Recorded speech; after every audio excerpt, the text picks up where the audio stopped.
Hello and welcome to Lavneesh Sir ki class. This is Directorate of Education GNCT of Delhi's worksheet number 10, and it is only for class 7 students. It has taken from the subject social science, history, and we will learn and understand the new chapter of your history textbook, the Delhi Sultans, in this worksheet. तो आज हम history का chapter start करेंगे जो कि Delhi sultans के बारे में है। और मैं जानता हूँ कि बहुत सारे स्टूडेंट्स ऐसे होंगे जिन्हें हिस्ट्री थोड़ी सी बोर लगती है। तो बोरियत की बात तो छोड़िए, अगर हम इसे स्टोरी के रूप में सुने, अगर हम इसे एज ए स्टोरी सुने तो हमें इसको सुनने में मज़ा आएगा। मज़ा इसलिए आएगा क्योंकि इससे हमें ये पता चलता है कि वो लोग कैसे रहते थे, कैसे काम करते थे, कैसे बिहेव करते थे। क्या आपको क्यूरोसिटी नहीं होती इस चीज़ को जानने में? मुझे तो बहुत होती है। तो अगर हम इसको स्टोरी फॉर्म में सुनेंगे ना तो आपको बहुत मज़ा आने वाला है। So now let's start and understand with me. Although inscriptions, coins and architecture provide a lot of information, especially valuable are histories, तारीख और तवारीख, written in Persian, the language of administration under Delhi sultans. तो देखिए यहाँ पर क्या बताया गया है कि यद्यपि हमें जो इंस्क्रिप्शन का मतलब होता है रिकॉर्ड्स, कुछ लिखित में कोई चीज़, कॉइन्स, आर्किटेक्चर, जिस तरह से वो अपनी बिल्डिंग्स को बनाते थे, वो हमें बहुत सारी इन्फॉर्मेशन दिल्ली सुल्तान्स के बारे में बताती हैं। यानी हमें हिस्ट्रीज़ को समझने में बहुत हेल्प करती हैं, बहुत वैल्यूएबल है। लेकिन जो तारीख है या तारीख जो होती हैं, एक रिकॉर्ड्स होते हैं जो कि उस समय के लोग, जो उसके कोर्टियर्स होते थे, अभी आगे हम उसके बारे में पढ़ेंगे, वो लोग लिखते थे। ये पर्शियन लैंग्वेज में होते थे जो कि दिल्ली सल्तनत की ये एक जो एडमिनिस्ट्रेटिव लैंग्वेज होती थी, पर्शियन लैंग्वेज।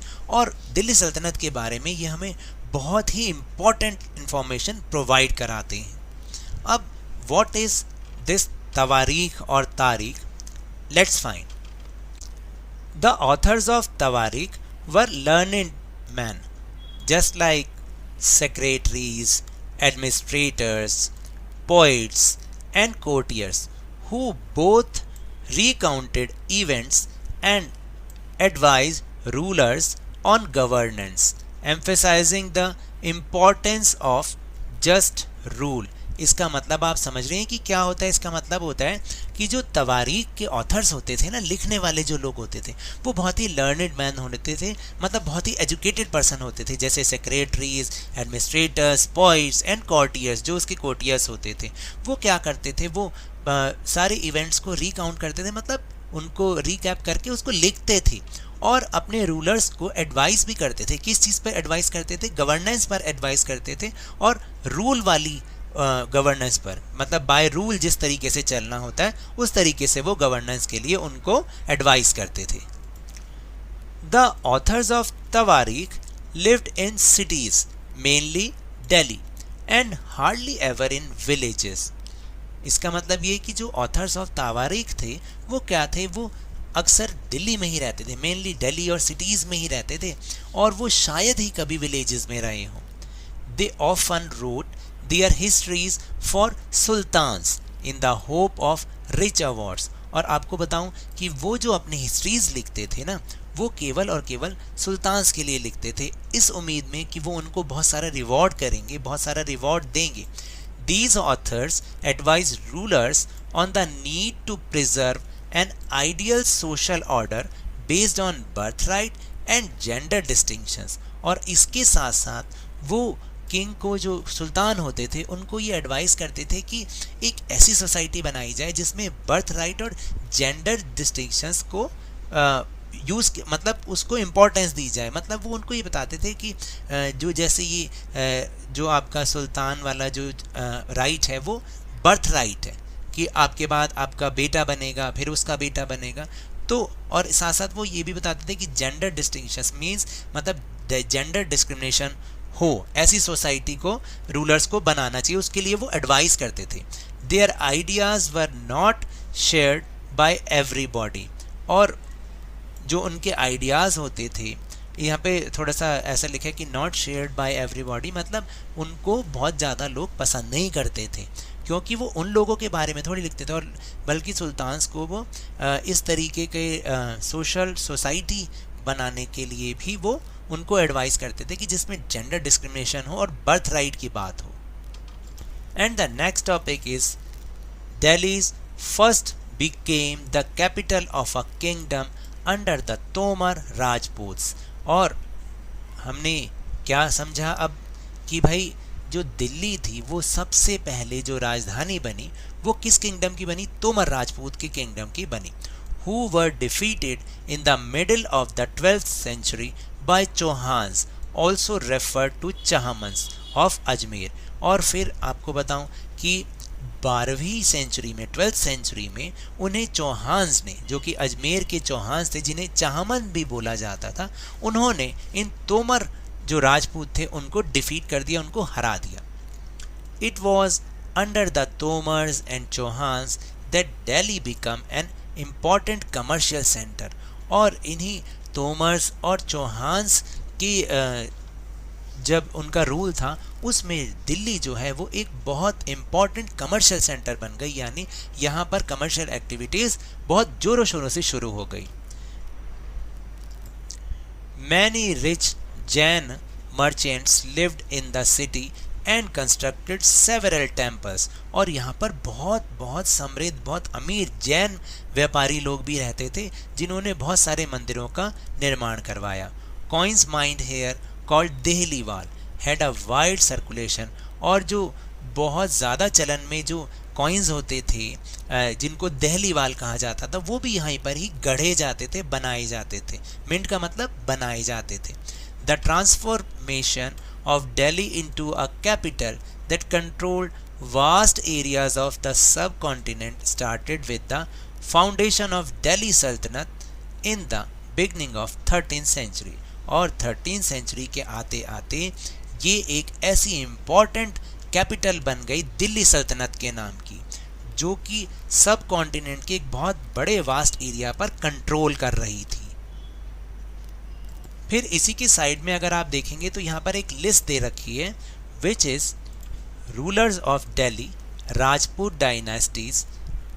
और सबसे पहले से शुरू करते हुए, तोमर से शुरू करते हुए, लास्ट में जब दिल्ली सल्तनत वो बन गई और तुगलक आए, खिलजीज आए, तो उन सब की डायनेस्टी के बारे में इस टेबल में लिखा हुआ है, जो कि बहुत ही इंटरेस्टिंग है। अगर आप इसको ध्यान से पढ़ेंगे तो आपको बहुत इंटरेस्ट आएगा इस पूरी लिस्ट को कि कब से कब तक कौन रहा। हालांकि हमें इसे याद करने की ज़रूरत नहीं है, it is just for our information. तो आपने नोटिस किया कि यहाँ पर तोमर से लेकर जो लास्ट थे बाहूलाल लोधी तक का यहाँ पर पूरा हिस्ट्री दे रखी है, उनका टाइम पीरियड दे रखा है। So now let's move on our question answer section. So the first question is mentions the sources which help us to study history.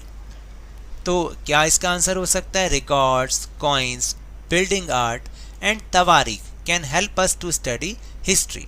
And the second question is, how can the study of Tawarikh be useful for us? The answer is, from Tawarikh we get written information about the Delhi Sultanate, because the writer of Tawarikh used to be a well-educated person like secretaries, administrators, poets and courtiers who used to narrate events and give advice to the rulers regarding administration. Then question number 3 is, describe the limitation of study तवारीख, यानी तवारीख की study की क्या limitations थी। तो answer is, from तवारीख we do not get information about the general public of the Delhi sultanate, because तवारीख writers lived in the cities, they rarely in villages. He often wrote his history for the sultans in the hope of getting a lot of reward from them. He often advised to the rulers to maintain ideal social system based on birthright and gender discrimination. And the last question is, find out which rulers contributed in the construction of Qutub Minar. collect some more information about Qutub Minar.